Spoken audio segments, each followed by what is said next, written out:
I remember exactly where it happened. We were on the I-83 southbound near the Fishing Creek exit.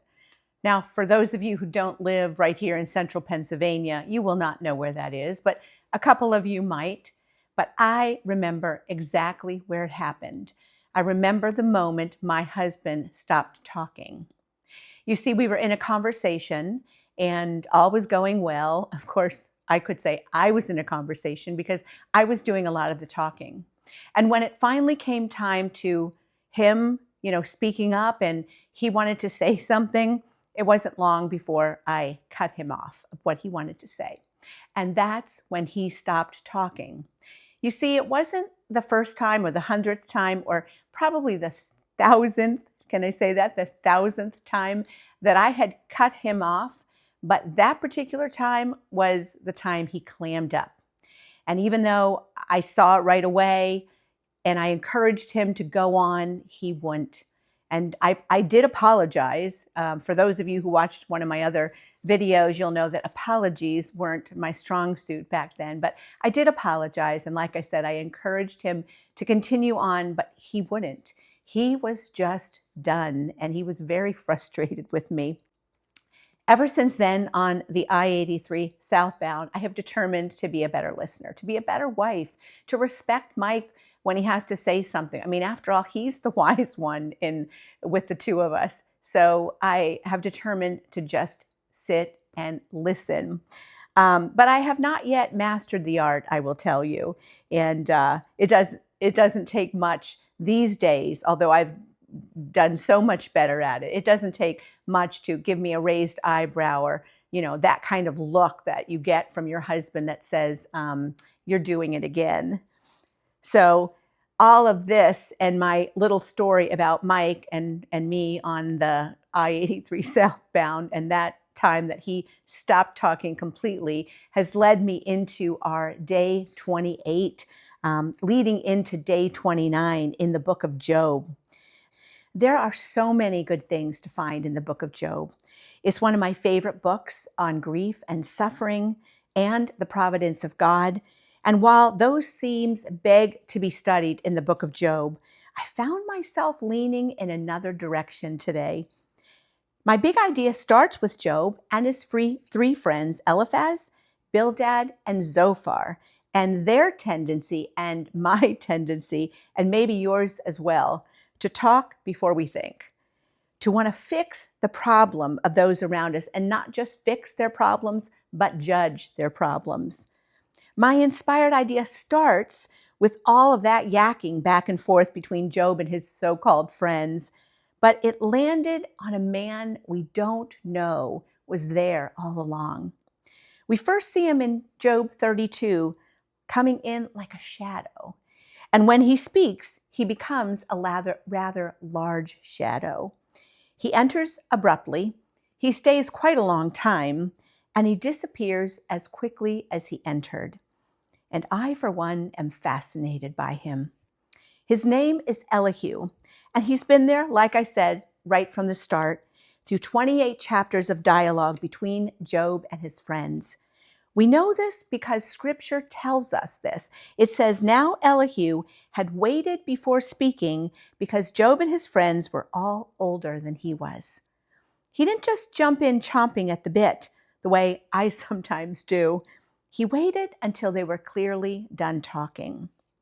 The conversation between Job and his friends thus far has been about the friends trying to convince Job that his unrepentant sin was what brought about all of his pain, all of his loss, the loss of his family, all of his suffering. And Job argues against them, trying to prove that he's righteous, he's blameless. I mean, it even tells us in the first chapter of Job that he is a blameless man. And so Job is trying to justify himself to his friends. And after 28 long-winded chapters of this back and forth yakking, none of them are able to sway the other side, and they arrive at an impasse. And it's here at this impasse that the words of Job have ended, it tells us, and the friends have stopped talking. There is a long, silent pause. Enter our shadow Elihu, who we didn't know was there. You might know that a protagonist in a story is the main character. And of course, in our book of Job, that main character, that protagonist, is Job. An antagonist is the one who creates conflict and tension. And boy, do I think Elihu creates a lot of conflict and tension here, because once he gets started, there's no stopping him. I'm using this shadow turned storm of a man and what he says to learn 10 things about listening, speaking, and the effectiveness of our words.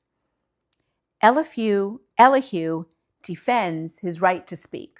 That's how he starts. In fact, he spends an entire chapter telling them why he should be speaking. In a way, Elihu, I think, is the first speechwriter we ever see, because one of the first rules of giving a speech is tell your audience what you're going to tell them, and then tell them. This is exactly what Elihu does in chapter 32. And there are things to learn right away in this chapter.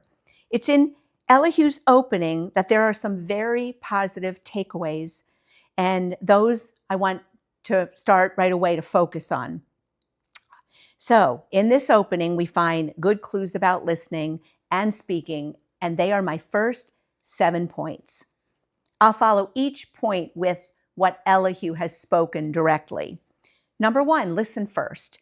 Elihu says, I gave you my full attention.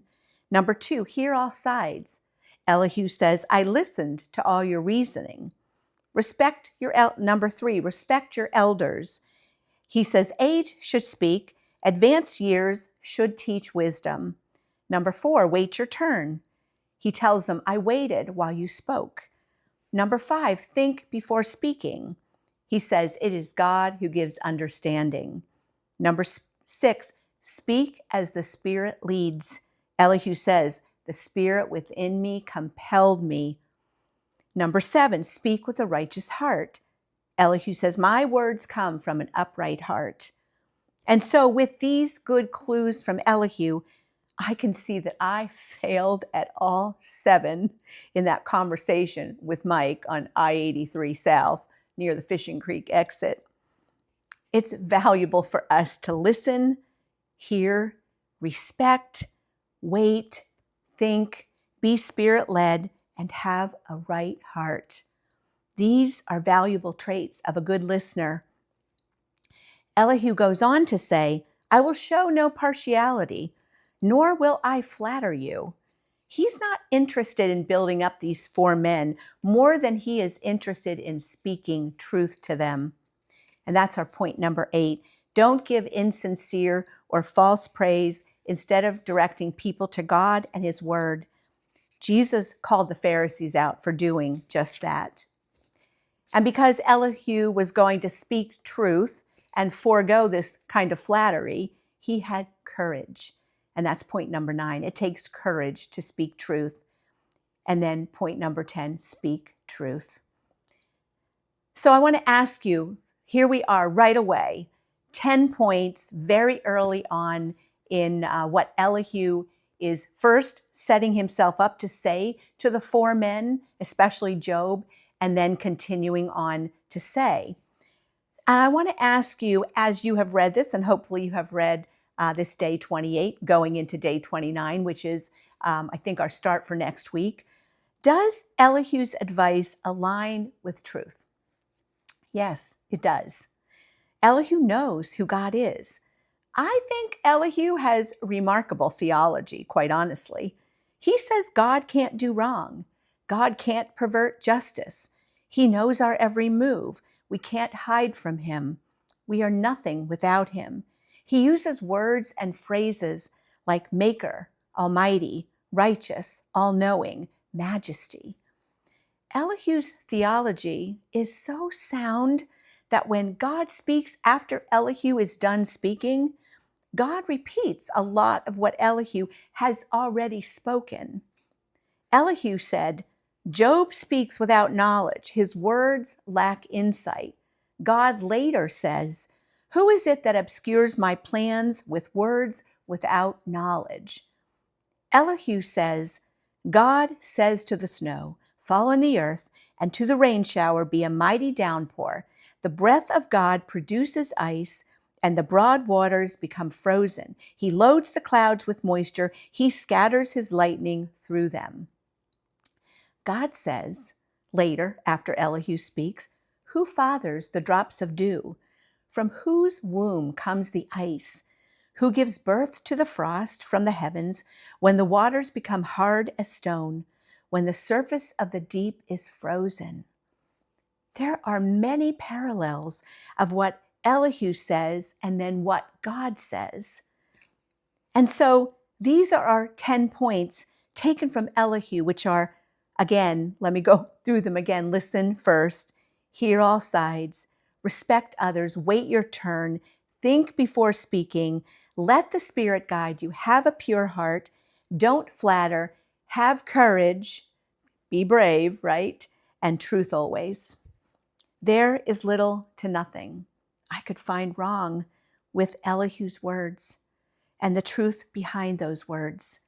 He gets it right with the friends. He gets it right about Job, and he gets it right about God. However, there is something which threatens to take all that good that Elihu has said and be disregarded by those he's talking to. And the threat is found in not what he says, but how he says it. I want to state this as this is my commentary on Elihu. It's my cautionary tale. I suspect you can listen to other commentators on Elihu and find different kinds of theories or different kinds of opinions. And so I just wanted to state up front, this is my take on Elihu. I do encourage you to draw your own conclusions. Elihu enters the discussion along with his anger. He has been listening, and it tells us in the Bible that his anger has been aroused. In the King James Version, it calls it wrath. He is really angry here. He's angry with both Job and all three of the friends. And you know what he's angry with? He's angry that Job is justifying himself and his friends are justifying themselves. He wants them to justify God. That is his mission, that they will be turned towards justifying God. And it's in his defense of God, which is a good thing, that I ask myself two questions. Does God need us to defend him? Can anger sway the hearts and minds of others? In his anger, Elihu uses language like this. He says to the men, pay attention, answer me, listen to me. You aren't right. You don't know what you're talking about. I'll teach you a thing or two. Be silent. I think that's like telling a pastor or your parents to shut up. We see Elihu's anger front and center. He's so offended for the sake of God's honor and reputation. And while I do like that, I think he crosses over into disrespectfulness and ungraciousness. If you have read these chapters, I would ask you how you took what he said. Do you think Elihu's flawless theology is in any way diminished because of his delivery? And my next question is, do we sometimes miss the mark, not with what we are saying, but how we are saying it? That's 4 questions I have already asked. Does God need us to defend him? No, he doesn't. Can anger sway the hearts and minds of others? I would say not very often. Do we think Elihu's anger diminishes his messages? I think in part it does. Do we sometimes miss the mark ourselves in this way? Yes, we absolutely do. You can say all the right things, but if you don't say those right things in the right way, you're going to struggle to be heard and you're going to struggle to be effective. Mike and I have had literally hundreds of hours of counseling over the years to help our 2 youngest daughters. And even though those counseling sessions were about them, we learned so much about ourselves and how to communicate with each other. One of the things we learned early on is to not use words like never or always. You never do this. You always do that. These are statements that immediately put the other one on the defensive and cancel out the ability to what you're trying to communicate. Staying in the present and talking about your own needs and your own wants and your own hurts is so much better than stacking up all the past sins with words like never and always. Same message, different delivery, very different results. That's Counseling 101. You're welcome. I think perhaps Elihu could benefit from a little bit of counseling here. My advice for all of us is to tread carefully when you speak about God, about His truth, and while you should give testimony and we are asked to defend the gospel, you don't need to speak on behalf of God. He can do that for Himself. And when in doubt, always lean into graciousness and kindness and love. When Elihu is finished with his speech, he disappears again like a shadow. And it's God's turn to speak to Job. And even though, like I said, God mirrors a lot of what Elihu has already said, it's God who most impacts Job and brings him to a place of understanding. And that understanding is that God is God. And it's not necessary for Job to understand all the ways of God. Job says to God, "You're right, God. I spoke of things I don't understand, things too wonderful for me to know." The word wonderful here in the Hebrew means beyond our understanding, or secret things only God knows. Job is admitting here that everything he's been through is part of that secret place of unknowing, and it's not his place to know all things. God doesn't have to prove Himself to Job, even though He does just that. And so my ultimate conclusion about Elihu, this shadow turned fierce storm of a man, is that while he may not be as effective in his methods as he could have been, we don't have to throw the baby out with the bathwater. Don't disregard what he says because we don't always like how he says it. Because I think we have a lot to learn from Elihu. I admire his devotion to truth and his bravery. And in the end, I don't feel compelled to decide whether he's necessarily right or wrong. I suspect he lands somewhere in the middle with maybe perhaps leaning on the right side. I started off today with Mike's silence because it was his silence which spoke loudest to me. But whether it's your silence, your soft words, or a challenging diatribe, speak truth when, as Elihu reminds us, the Spirit within you compels you to speak. 1 Peter 3:15 tells us to revere Christ as Lord in our hearts. Always be prepared to give an answer to everyone who asks us to give the reason for the hope we have, but do it with gentleness and respect. Truth can speak in any tone. It just speaks loudest when it's in the right tone. I wrote a little poem to take us out today. Who knew an Elihu could speak such truth to me and you? A youthful voice, yet clear and wise, calling out pride and opening eyes. Share God's truth with a reverent heart, but never miss the sacred part that only God has power to beget, to save, to stir, to resurrect. That's all she wrote. See you next time.